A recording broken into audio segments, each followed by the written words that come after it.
మంగళ బ్యాగ్ పట్టుకొని ఆరు ఫోటో ఉన్న గదిలోకి వెళ్తుంది. అప్పుడే గుప్తా గారు ఆరు కిటికీలో నుంచి చూస్తూ ఉంటారు. మరి ఇంట్లో వాళ్ళందరూ ఏమైపోయారో ఇక్కడ మనకి ఒక్కరిని కూడా చూపిస్తూ ఉండరు.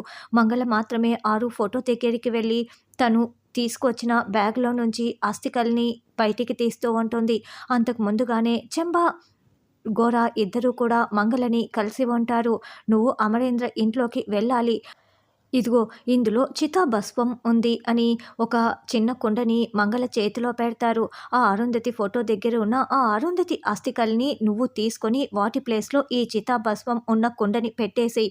ఆ అస్థికల్ని తీసుకొచ్చి మా చేతికి ఇవ్వు. ఇదే నువ్వు చేయవలసిన పని అని చెప్పటంతో అలాగేనని మంగళ భయపడుతూనే ఆరు ఫోటో దగ్గరికి వస్తుంది.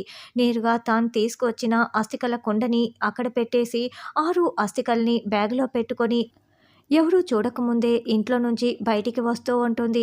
"అయ్యో గుప్తా గారు, నా అస్థికల్ని తీసుకువెళ్తోంది గుప్తా గారు, ఇప్పుడు ఎలా" అని ఆరు కంగారు పడుతూ షాకింగ్‌గా చూస్తూ ఉంటుంది. గుప్తా గారు ఆరు బయట గార్డెన్‌లో ఉండగా మంగళ చప్పుడు చేయకుండా మెల్లగా ఆ అస్థికలు బ్యాగులో పెట్టుకొని బయటికి వెళ్ళిపోతుంది.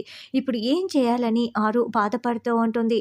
నేరుగా మంగళ చెంబ, గోర దగ్గరికి వెళ్ళి ఆరు అస్థికల్ని వాళ్ళ చేతిలో పెట్టేస్తుంది. మరి ఇంట్లో ఉన్న అస్థికలు గంగలో కలిపితే ఆరు ఏమో ఇక్కడే ఉండిపోతుంది. అంటే భాగి కడుపున ఆరు పుట్టదా అన్నది రానున్న ఎపిసోడ్‌లో తెలుసుకుందాం.